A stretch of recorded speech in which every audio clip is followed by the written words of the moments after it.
Hi and welcome along to AFTV. We've got a very special interview today with Romain Molina. I hope I pronounced that right. Perfect.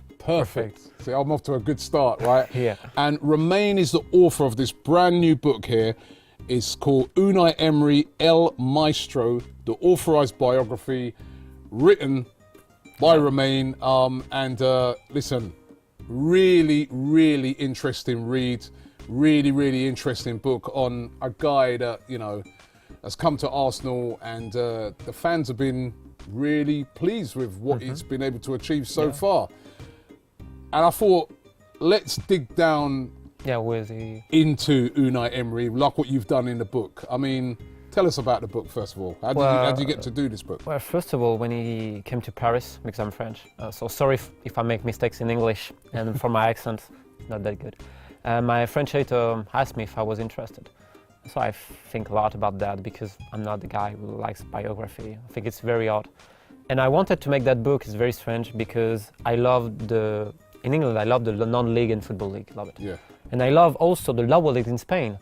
And I think, well, but thanks to his career, maybe I can talk about my love for Andalusia, for the second division, all this thing.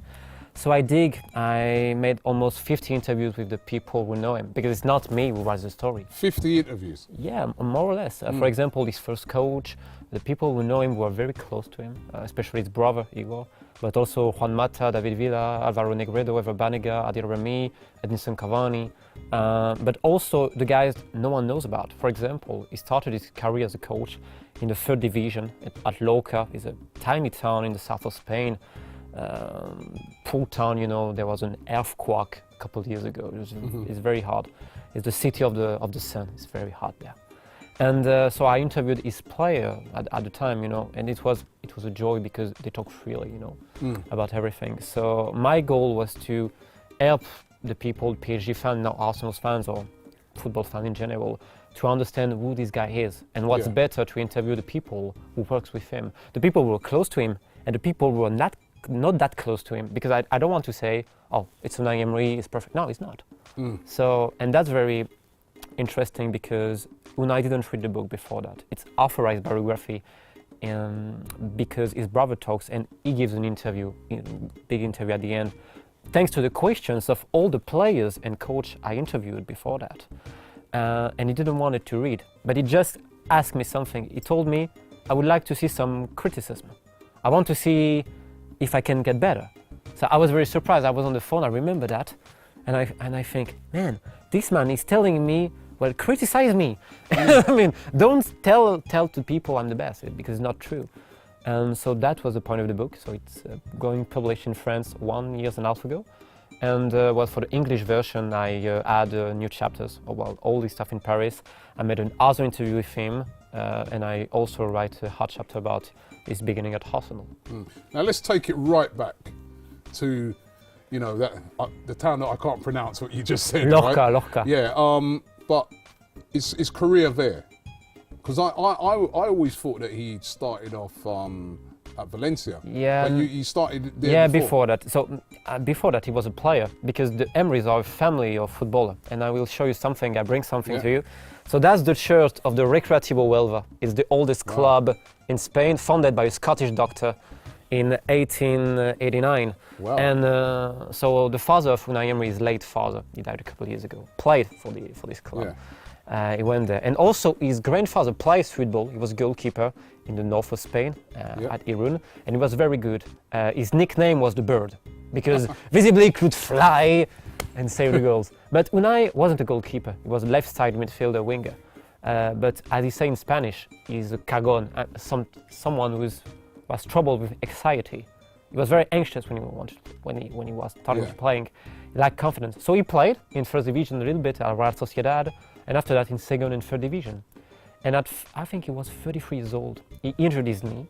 The team had a season, you know, so mid-table. And in January, the president and especially the sporting director, Reverte, telling him, and why you can be our coach, our manager. So he was player, and the week after that, he became manager. Wow. And just look at that. In Spain, you have 4 groups in the third division of 20 teams. Yeah. You can be champion of your group, but you don't go to the second division. No. Too easy. So there's a playoff system which is one of the most complicated things in the world. We like to make things complicated in Spain. And so his team was mid-table. He finished in the 4th Premier place, so he went to the playoff, and he wins the playoff. And look at the irony: he wins the playoff against Irun, the club of his father and of his grandfather. Wow. So he wins where he was born, and they lose the game at home because it was 2-round games. They lose at home. I think it was 2-0. So everyone thinks, well, it's done. Again. Day after that, Unai convoked his team to a meeting at the beach, like like holidays. Yeah. They went to the beach, all this thing, and he stares at his players, say, everyone, we will win. We will win. He was very confident. No one was confident when you lose 2-0 at home in the final.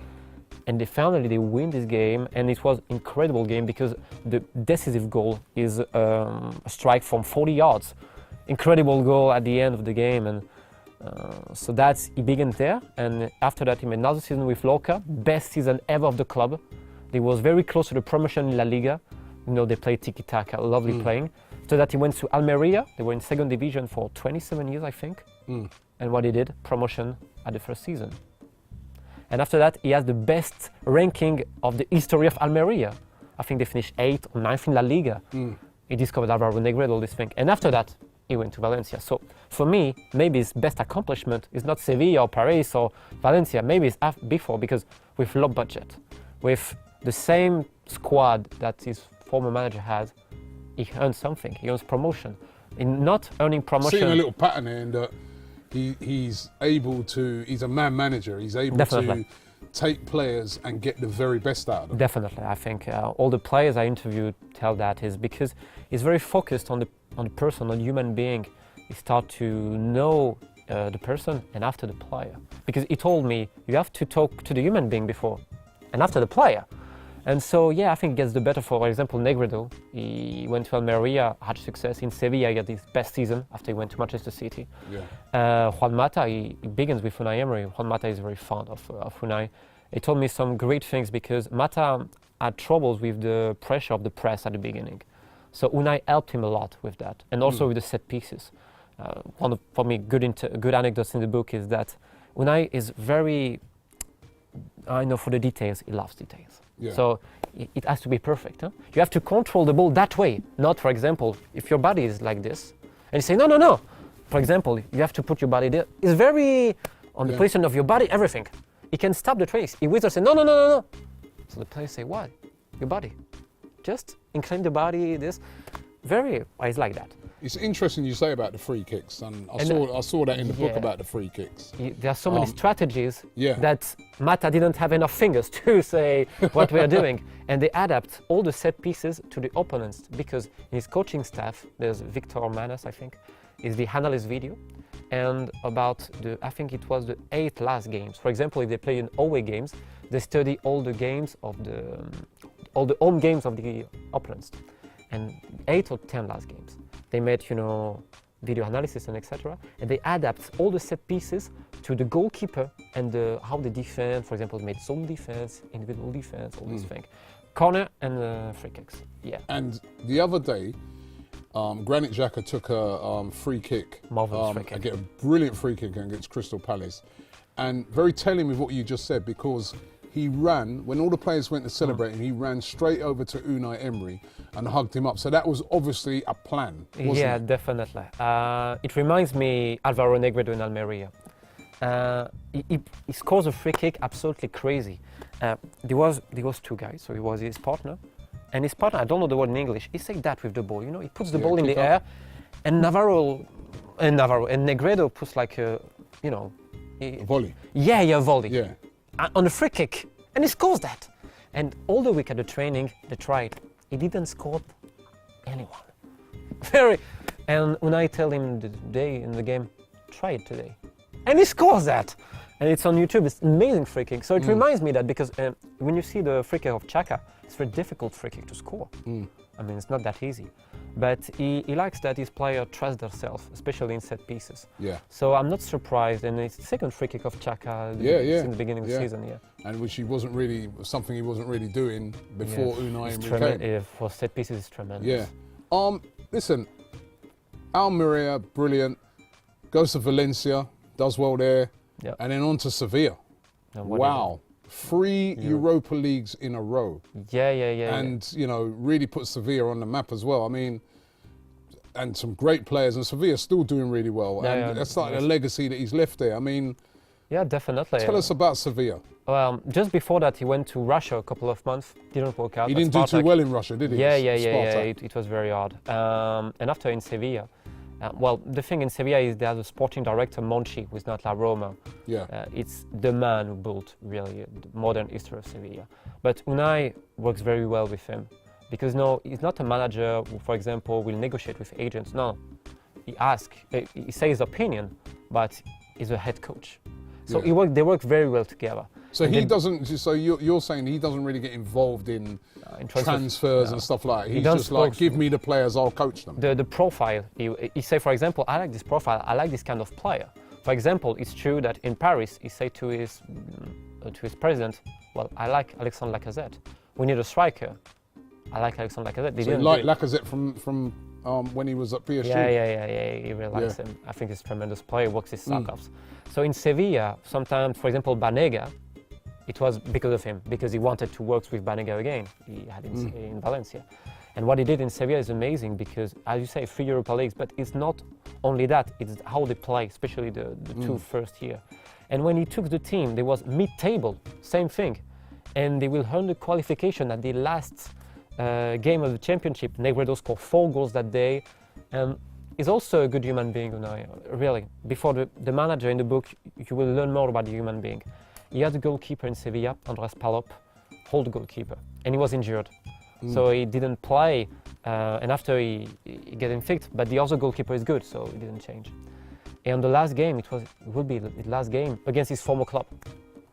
He didn't say nothing, but he puts Palop as a starter. It was a very important game, and a armband, just to show some respect. And so they won. I think it was 4-3 against Valencia. Qualification of the Europa League, and after you know what happened. But I will tell you one thing very important, it's the final against Liverpool. The final against Liverpool, if you compare the budget and everything, Liverpool is far better than Sevilla. Yeah. Especially that the last year in Sevilla, they lose key players. Each year Sevilla lose key players. Yeah. They lose Rakitic, they lose Carlos Bacca. One anecdote with Carlos Bacca in Sevilla. He had a really strong argument with him. Bacca injured him after the game, because Bacca, he was substitute in youngsters, with no desire. So when I told him after the game, what the fuck are you doing? You let down all the teammates and the club. You can't do that. Bacca answered, in his suit tonight. And the day after that, Unai made a meeting with him, face to face. And he told me, I wanted to see if this guy has respect, not only for me, but his teammates and the club. Yeah. And if I can forgive him. And Bacca had his best season of his career at Sevilla with Unai. And Bacca wanted to work with Unai again. So I think it tells a lot about his management skills. Yeah, about the good man manager. Yeah, because he can understand that sometimes you're angry. For example, sometimes I'm angry with my fiancée and I say something bad to my mom also sometimes. And after that I apologize because So he's doing that. And the game against Liverpool. So they lose at halftime, 1-0. Yeah. Liverpool was far better. And I spoke to Koke, was the captain, and Rami, all the players were there. And he gave the talks, amazing, very calm, quiet. And not quiet, calm, very calm, relaxed. And he said, well, let's make if we play at home. There's how many Sevillans in the crowd? We are at home, because Sevilla had troubles away games. Yeah. At home, they were amazing. And he made a talk like that about the importance of the fan, of the heart, and of how good they are. And they have nothing to fear. And he drew a strategy, a tactic.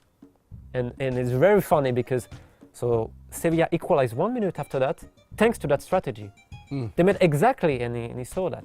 And so I think in Sevilla, what he did was to work on the brain of the players. You can see in the book, there's a lot of players saying, I learned a lot, not only about football, but also in general. For example... You said with Rami. Yeah, Rami. Rami, he learns a lot. There's so many anecdotes we've had with Rami. I would say one, because he's very close to Unai Emery, very close. This is ideal Rami, by the way. Yeah, he won the World Cup with France. Yeah. He's now at Marseille. He was at Sevilla. Good player. And in Valencia. Yeah. Very good player. And very nice man. Yeah. And Adil Rami, when you made an interview with him, he's not afraid to say what he thinks, really. Yeah. So he told me, in the dressing room before the game, he has to relax, because if he listens too much to Unai, he will be too furious that when he will get out to the dressing room, his only will to be to fuck the striker. He told me that in French, enculé, which means fuck. And so I laughed, and he told me, no, serious. It was my only goal. So sometimes I have to keep quiet. So that's because Unai Emery's so passionate, and it's like, you know, he wants to go out there and really kill the striker because of the passionate way in which Unai Emery spoke. Definitely. His passion for football and everything. He's a guy, he's passionate about everything. Huh? Also about wine, also about his region. When you speak to him, it's like you speak to someone who is, I don't know, he's so full of energy. Yeah. And yeah, his pre-talk are very, you know, talking about desire, passion, heart. Also about his readings. I don't know if, for me, it also speaks about his man management. Sometimes he offers gifts to his players. He offers books. Yeah, okay. And he adapts books to the kind of player. And for example, in Valencia, he told them, well, I bought two books for everyone, but I don't give to you. It's in my desk. So if you want the books, go to my desk. Of course, there's players, you know, wanted to be the good student with the teacher, so they say, oh yeah, I want the book. But there's also other players, Mata and a lot more, who went there, and after that they talk about, you know, reading and why, for example, this book for him or not. I think it's interesting. It's like Phil Jackson do it in the NBA. Yeah. There's a lot of managers in NBA who's obligated his players to read. So it's very interesting to understand why he's doing that. Hi, how you doing, everybody? This is Ian Wright. Don't forget to check out my new YouTube channel. The link is in the description. Check it out, man. It's gonna be. Yo, what are you doing, man? I'm sorry, Rob. I had to touch the Holy Grail mic, bro. No, you can't do that, bro. What are you doing? You can't do Like that. a rascal like that, bro. Don't forget to check out Ian Wright's brand new YouTube channel. The link is in the description. It's going to be